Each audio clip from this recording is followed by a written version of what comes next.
Want to be able to plan, design and make your own quilt-as-you-go quilts from start to finish?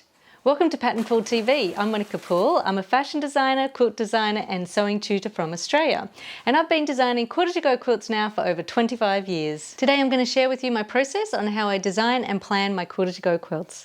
I can talk about quilt-as-you-go all day long, so if that's what you're into, subscribe to our channel. That way I can keep making lots more videos for you. So let's get started.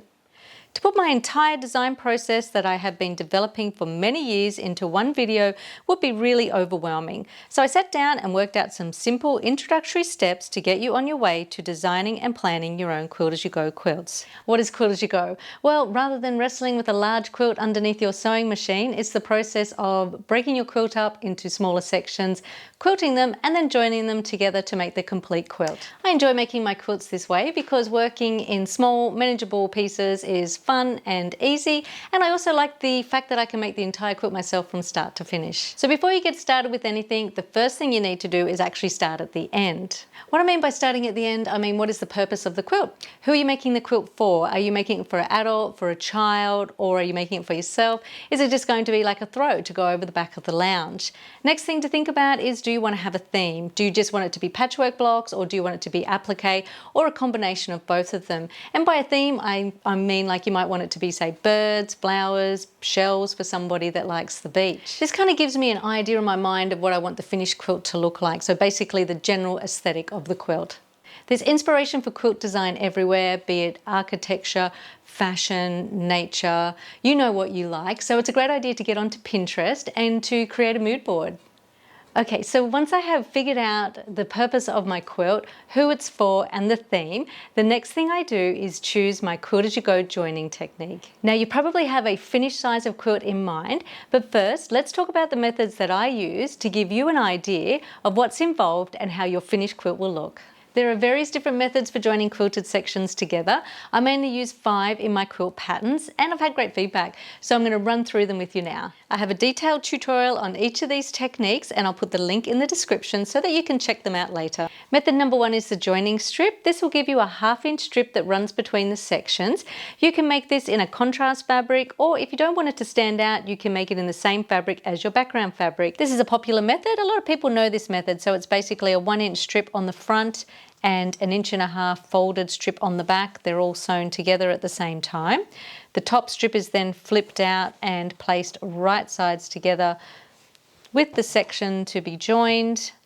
The seam is sewn.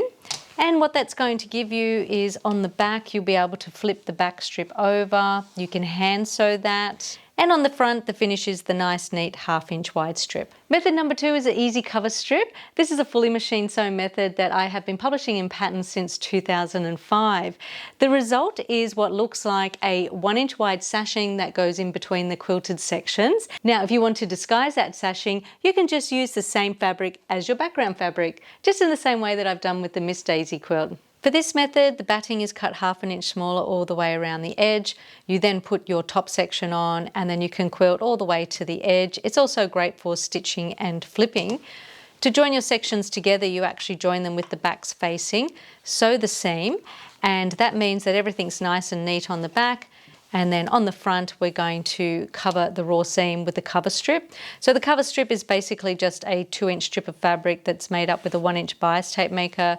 I iron a strip of fusible web onto the back, and then all I have to do is just position that over the seam, iron it in place, and then just machine sew down both side edges of it.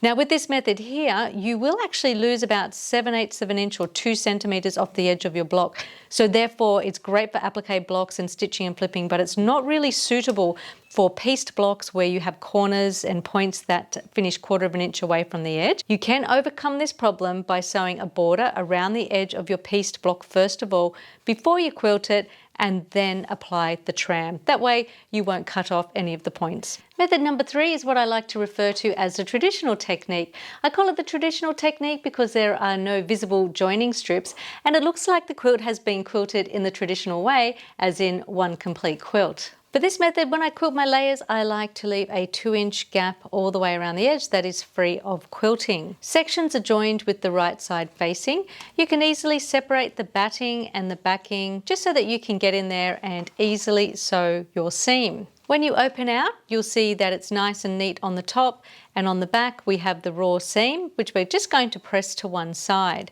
At this stage, the batting is too big, so the batting needs to be trimmed just so that it butts up against the other side. Once the batting has been trimmed, you can either hand stitch the batting together or you can fuse it together using some batting joining tape. Next step is to lay one side of your backing fabric flat, bring the other side over, fold it underneath and hand stitch it in place. With this method, you need to make sure that all of your layers are going to be separate on the edges so that you can easily join it onto your next section. You will need to come back and quilt over the join, so you can either stipple, you can mark a stencil, or you can quilt lines that go from side to side, going from section to section. Here's another idea for the traditional technique. Make a block, it can be applique or it can be patchwork, and then sew a border strip around the outside edge. That's about 2.5 inches. Put it together with the batting and backing, quilt it, but don't quilt out past those border strips or quilt into the border strips. Therefore, they're going to be left nice and loose and free so that when you go to join your sections together, you can easily join it with the traditional technique. And then you can come back and stipple over the seam or quilt it any way you like. Method number 4 is what I call either the almost traditional technique or the 1 to 3 method. So I use this here when I design a quilt in panels. So they can be panels going across or panels going down, but I will actually divide the quilt into sections, quilt it, and then I join them together in long rows using this technique. So this is the seam to be joined. On this section here, I've quilted all the way to the edge, and on my other section, I leave a gap of quilting that's about 2 inches. To join these sections together, I place them right sides together, and I'm only joining 1 layer to 3 layers. That's why I like to call it the 1 to 3 method, and it also is quite similar to the traditional technique. Sew the seam, open out, press the seam towards the non-quilted section. Your batting will be a little bit too big, so you need to trim it so that it's going to butt up against the edge of the seam. And you can then join that together by either hand stitching or using some batting joining tape, ironing that on. And then on this section here, you're just folding the edge over, covering your seam and hand stitching in place. Because the batting was caught in the seam, this join is quite stable and there's no need to come back and do any extra quilting over the join, but you can if you want to. Sometimes when I'm making a patchwork quilt, I'll join it together in sections, such as with this quilt, I joined the top section and the bottom section together, and then I joined it through the center using either the traditional or the almost traditional technique. Now, when it comes to seam allowance for the traditional and the almost traditional technique, if it's just an applique quilt, I will take a 3/8 of an inch or 1 centimeter seam allowance. This gives me substantial fabric to be able to fold over and hand stitch on the back. But if it's a quilt that needs a 1/4 inch seam allowance, such as a patchwork quilt, I allow extra backing fabric because I find that sometimes a 1/4 of an inch isn't quite enough to fold over and hand stitch on the back. So just having that extra bit of fabric makes the back of the quilt more secure. Now, any of the methods that I just spoke about, you can use that to add a border onto your quilt. All you have to do is just quilt your border first before you add it on. The blocks in this quilt were joined together using the traditional and the almost traditional technique, and then I finished it off with method number 5, which is the easy quilt-as-you-go border. For this method, you place a border strip onto the back of your quilt and a border strip onto the front of your quilt, both with the right sides facing in. Sew them together, flip the strips out, give them a really good press from the front and from the back, and then you use a strip of batting, slip it in between. I like to join my batting to the seam using some batting joining tape, and then I flip that edge over, and then you can quilt that any way you like. You can also add a peeper, and you'll see how to do this in our easy border video.